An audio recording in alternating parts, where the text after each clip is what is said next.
Hello and welcome to Let's Learn. In today's video we are going to learn all about the letter G. Let's get started. G is for got. G, g, got. G is for grandma. G, g, grandma. G is for grapes. G, g, grapes. G is for gift. G, g, gift.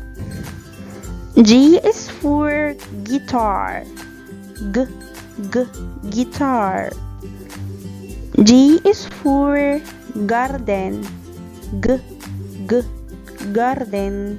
That's all about today. If you found it helpful, please give us a like as it really helps out the channel, and if you want to see more videos like this, don't forget to subscribe to join the Let's Learn. Thank you for watching. See you the next time. Goodbye.